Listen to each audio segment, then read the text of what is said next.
રાજકોટ કરીમપુરા મસ્જિદના મેમ્બરમાંથી કાઢવા બાબતે ઇમરાન કામદારની પ્રતિક્રિયા। રાજકોટ કરીમપુરા મેમણ જમાતના સભ્યો જાગો। શું કરીમપુરા મેમણ જમાત કોઈની પેઢી છે કે જેમ ભાવે તેમ કારોબારી દ્વારા ઠરાવ પાસ કરાવવામાં આવે છે? મારો પરિવાર રાજકોટ કરીમપુરા મેમણ જમાત 35 વર્ષથી સભ્ય છે। આવો જોઈએ શું છે સમગ્ર વિગત। Story report by Sandeep Chavda, Rajkot. Imranbhai Kamdar. Imranbhai, શું કહેશો તમને સભ્ય પદમાંથી હટાવી દેવું? હું 35 વર્ષથી મારા પપ્પા તથા અમારું પરિવાર કરીમપુરા મેમણ જમાતમાં સભ્ય હતા। દર ખેલી ખોટા ઠરાવ પાસ કરીને ગમે તે સભ્યને કાઢવામાં આવે છે। ઠરાવ 10 જણાથી કારોબારીથી ઠરાવ પાસ કરવામાં આવતા નથી। ઠરાવ કાયદેસર તમારે પાસ કરવો હોય તો બંધારણ મુજબ જે પણ સભ્ય છે તેની જાહેર સભા બોલાવીને ઠરાવ પાસ કરવાના હોય છે, પણ 10 કારોબારી અથવા ટ્રસ્ટીઓ મનમાની દ્વારા ગમે તેવા ઠરાવ પાસ કરવામાં આવે છે। દર વર્ષે સભ્ય પાસે 500 રૂપિયા ઉઘરાવવામાં આવે છે। લાખો રૂપિયાની આવક છતાં સભ્યને શું ફાયદો? એના માટે કરીને મેં 15 દિવસથી મેં કીધું મને સભ્યમાં લઈ લેવું, જૂનો સભ્ય છું, તો મને 15 દિવસ પછી એવું કહેવામાં આવ્યું કે મેં ઠરાવ પાસ કરી નાખ્યો છે।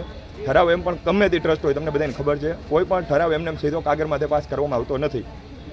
તમારી શું માંગ? મારી એક જ માંગ છે, મને મારા પપ્પાને પાછા ટ્રસ્ટમાં પાછા લઈ લે। કોના દ્વારા તમને ટ્રસ્ટમાંથી કાઢવામાં આવ્યું? જૂના પ્રમુખ હતા પહેલેના હાજી સલીમભાઈ આગમાણી, તેને એક જૂનો કેસ કરીને ખાલી દર્શાવી દીધું આ ભાઈને અમે આ કારણોસર કાઢવામાં આવી છે। નથી અમને નોટિસ દેવામાં આવી કે નથી કાંઈ જાણ કરવામાં આવી। કોઈ પણ ટ્રસ્ટ હોય તે સીધી એનઓસી મોકલી શકતું નથી, પહેલે જાણ કરવી પડે, નોટિસ મોકલી દેવી પડે અને પછી અમારો પક્ષ સાંભળીને પછી અમને એનઓસી આપી શકે છે। ના, અત્યારે મેં ચેરિટી કમિશનરમાં કાંઈ રજૂઆત કરી નથી, પણ જો મને 8 દિવસમાં કાંઈ સંતોષકારક જવાબ અથવા અમને માન સન્માનથી મને મારી ફેમિલીને પાછા સભ્યમાં લેવામાં નહીં આવે તો ચેરિટેબલ ટ્રસ્ટ અને ગાંધીનગર લગી ફરિયાદ કરીશ। હું 15 દિવસથી વાત કરતો હતો બધા કારોબારી સાથે, મને રોજ કહેવામાં આવતું આજે કહું કાલે કહું કાલ કહું, મિટિંગ છે, તમારા માટે કોઈ સભ્ય ભેગું ન થાય, તમારે કાંઈ અમારા સભ્ય નથી તમને કાગળ આપી કે તમારા માટે અમે ટાઈમ કાઢી। શું આ ટ્રસ્ટ 35 વર્ષથી મારી પાસે પૈસા લેતો હતો ત્યારે બધા ક્યાં ગયા હતા? અરે તો કોઈને ખબર નહોતી।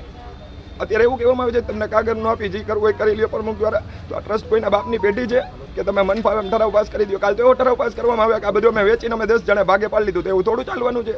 તો બસ મારી એક જ માંગ છે કે 8-10 દિવસમાં મને સંતોષકારક જવાબ નહીં દેવામાં આવે તો હું ચેરિટેબલ ટ્રસ્ટ ને ગાંધીનગર વકફ બોર્ડમાં અરજી કરીશ।